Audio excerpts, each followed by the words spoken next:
Hello बच्चों, आज का हमारा टॉपिक रहेगा different type of variable and constant. अब हम जो हमारा यूनिट एंड मेजरमेंट का ये नेक्स्ट लेक्चर है, इसके अंदर हम डिस्कस करेंगे कि डिफरेंट टाइप ऑफ वेरिएबल होते हैं और कांस्टेंट कौन कौन से होते हैं। तो पहला हमारा लिखेंगे हम, पहला हम राइट करेंगे यहाँ पे डायमेंशनल वेरिएबल। डायमेंशनल वेरिएबल कौन से होते हैं? The physical quantity which possess dimension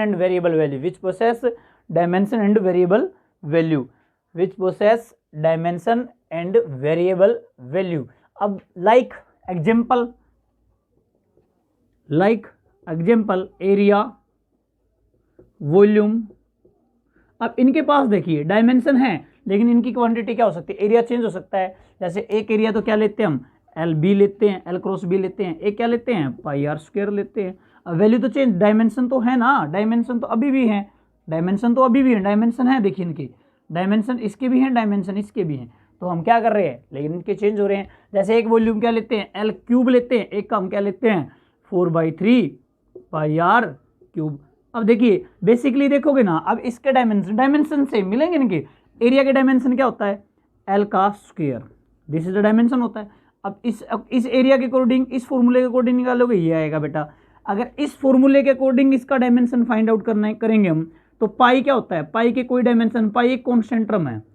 कैसी कांस्टेंट टर्म है, कैसी टर्म है कि ये कांस्टेंट टर्म है। अगर ये कांस्टेंट टर्म है बेटा, तो पाई का कोई भी डायमेंशन नहीं होगा, तो किसका डायमेंशन होगा, आर स्क्वायर का। आर का डायमेंशन क्या होता है, एल। अगर स्क्वायर है तो इसका भी क्या हो जाएगा, एल स्क्वायर। देखिए डायमेंशन दोनों के क्या है, सेम है।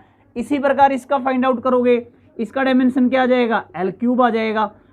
कितना आ जाएगा, एल क्यूब। यहां से देखिए बेटा, ये कांस्टेंट टर्म आ गई, ये क्या आ गई, कांस्टेंट टर्म आ गई। अगर ये कांस्टेंट टर्म आ गई, तो कांस्टेंट टर्म के पास कोई भी डायमेंशन फॉर्मूला होता ही नहीं। आपने हमेशा याद रखना है, कांस्टेंट टर्म का कोई डायमेंशन नहीं होता। कुछ कांस्टेंट टर्म के डायमेंशन होते हैं, उनके बारे में हम डिस्कस करेंगे, ठीक है। कुछ कांस्टेंट ऐसे होते हैं जो डायमेंशन लेस होते हैं, तो ये डायमेंशन लेस है। तो यहाँ पे देखिए बच गया आर की क्यूब, तो क्या बन गया बेटा, एल क्यूब। अब देखिए इस फॉर्मूले से निकाला तब भी डायमेंशन आ रहा है, इससे निकाला तब भी डायमेंशन सेम आ रहा है। तो ये जो क्वांटिटी होती है, वैल्यू तो वेरिएबल है। देखिए ये वैल्यू और ये वैल्यू सेम नहीं है। ये एल क्यूब है, ये 4/3 पाई आर क्यूब है। ये एल क्रॉस बी है, ये पाई आर स्क्वायर एरिया। ये भी एरिया को दिखाता है, ये भी एरिया को, ये भी वॉल्यूम को दिखाता है, ये भी वॉल्यूम को दिखाता है। दिखा तो वॉल्यूम को रहे, लेकिन वेरिएबल है, वैल्यू वेरी कर रही है, वेरिएबल वैल्यू है इनकी। तो उस प्रकार के जो होते हैं वो डायमेंशनल वेरिएबल कहलाते हैं। इसका और भी एग्जांपल मैं राइट कर सकता हूँ। वेलोसिटी है, फोर्स है।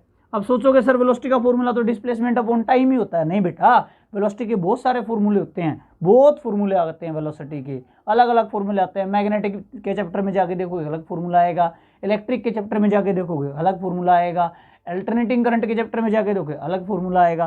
फोर्स के भी ऐसे डिफरेंट फॉर्मूले आते हैं, और लेकिन डायमेंशन सबके क्या आएंगे, सेम आएंगे। डायमेंशन सबके क्या आएंगे, सेम आएंगे। ओके, तो ये जो पहला हमारा पॉइंट था उसको बोलते हैं हम डायमेंशनल वेरिएबल। इसके नेक्स्ट हमारा जो पॉइंट आ जाता है बेटा, नेक्स्ट पॉइंट देखिए ध्यान से।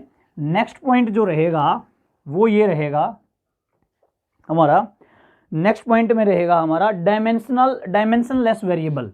नेक्स्ट पॉइंट रहेगा हमारा डायमेंशनलेस वेरिएबल। अब इसकी डेफिनेशन और राइट कर देता हूं मैं डायमेंशनलेस वेरिएबल की। डायमेंशनलेस वेरिएबल की डेफिनेशन क्या होगी, the physical quantity which have no dimension, which have no dimension, और जो क्या होते हैं, but value have variable, but have variable value are called. जैसे एंगल हो गया, ठीक है। स्पेसिफिक ग्रेविटी होगी, एंगल से ही समझ लो, लाइक एंगल थीटा। जैसे थीटा के कोई डायमेंशन नहीं होते। कैसे नहीं होते डायमेंशन, देखिए डायमेंशनलेस का मतलब क्या है, जिसका कोई डायमेंशन हो ही नहीं, उस क्वांटिटी को क्या बोलते हैं, डायमेंशनलेस। जैसे थीटा का फॉर्मूला मैंने पिछले कुछ लेक्चर के अंदर डिस्कस किया था, आर्क बाई रेडियस। अब आर्क भी बेसिकली लेंथ है, और रेडियस भी बेसिकली लेंथ है, तो इसका ऊपर वाले का डायमेंशन हो गया L1, नीचे वाले का भी क्या हो गया L1, इस ऊपर लेके जाएंगे इसकी पावर हो जाएगी माइनस की, तो ये बन गया L1 इंटू में L की पावर -1, बेस सेम है, पावर ऐड हो जाती है, एक प्लस एक माइनस है, तो L की पावर कितना बच गया बेटा 0। L की पावर 0 का मतलब क्या है, उसके पास कोई भी डायमेंशन है ही नहीं। तो एंगल क्या है, एक वेरिएबल तो है, वैल्यू तो चेंज होगी। वैल्यू कैसे चेंज होगी, एक बार हो सकता है 0 डिग्री हो सकता है फिर वो 90 डिग्री हो सकता है 180 डिग्री हो सकता है 270 डिग्री हो सकता है वो 360 डिग्री हो। देखिए वैल्यू बार बार वेरी कर रही है, लेकिन डायमेंशन क्या रहेंगे उसके लेस, उसके पास कोई भी डायमेंशन नहीं होगा। उस प्रकार की क्वांटिटी को बोलते हैं डायमेंशन लेस वेरिएबल। ऐसी और भी क्वांटिटी है, जैसे हम बोल सकते हैं स्ट्रेन। आगे 11th के हमारा एक इलास्टिसिटी का चैप्टर आएगा, उसके अंदर पढ़ेंगे हम स्ट्रेन और स्ट्रेस। ये जो स्ट्रेन है ये आपकी डायमेंशन लेस क्वांटिटी है। कैसी क्वांटिटी है ये, डायमेंशन लेस क्वांटिटी है, तो ये भी एक एग्जांपल है। ठीक है, तो ये हो गया हमारा डायमेंशन लेस वेरिएबल। तो नेक्स्ट हमारा जो पॉइंट रहेगा हमारा डायमेंशनल कांस्टेंट। डायमेंशनल कांस्टेंट मतलब इसका क्या है, इसका मतलब ये है कि कुछ ऐसे कांस्टेंट होते हैं जिनके डायमेंशन होते हैं और वो फिक्स रहते हैं, जिनके डायमेंशन होते हैं और लेकिन वो क्या रहते हैं, फिक्स रहते हैं। तो हेडिंग डाल देते हैं dimensional constant. Dimensional constant, dimensional constant. तो डायमेंशनल कांस्टेंट इसकी डेफिनेशन लिखते हैं, the which possess dimensional, which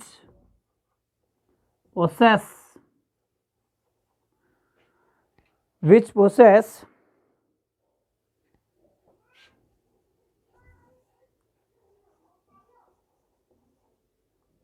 the dimension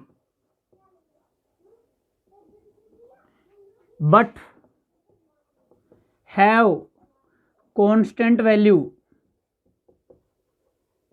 उनकी वैल्यू कैसी हो बेटा, उनकी वैल्यू कांस्टेंट हो। जैसे जो डायमेंशन को प्रोसेस करते हो, जो डायमेंशन हो जिनके, लेकिन उनकी वैल्यू कैसी हो, कांस्टेंट। जैसे लाइक ग्रेविटेशनल कांस्टेंट,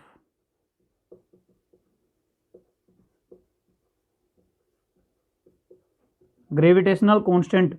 अब ग्रेविटेशनल कांस्टेंट कैसे, F is equal to G capital M small m divide by r square. This is the formula of force. Okay G यहाँ पे देखेंगे तो यहाँ से फॉर्मूला निकालेंगे FR square divide by M। यहाँ से हमने ये फॉर्मूला निकाल लिया। अब यहाँ से किसका फॉर्मूला निकाला है, जी का। तो जी क्या है यहाँ पे हमारा, यूनिवर्सल कांस्टेंट। जी क्या है हमारा पे, यूनिवर्सल कांस्टेंट। अगर यहाँ हमारे पास यूनिवर्सल कांस्टेंट है जी, तो ये डायमेंशन तो है, इसकी वैल्यू जो है वो फिक्स रहेगी। 6.6 इंटू 10⁻11 जो है वो वैल्यू क्या रहेगी, न्यूटन मीटर स्क्वायर पर केजी स्क्वायर, इसकी वैल्यू फिक्स रहेगी। लेकिन इसके पास क्या है, साथ में डायमेंशन है। तो डायमेंशन कैसे निकालोगे, सबसे पहले लिखोगे फोर्स का डायमेंशन। फोर्स का डायमेंशन M1 L1 T-2, उसके बाद L का डायमेंशन L स्क्वायर, रेडियस का डायमेंशन क्या हो जाएगा L स्क्वायर। बेसिकली रेडियस क्या है बेटा, लेंथ है।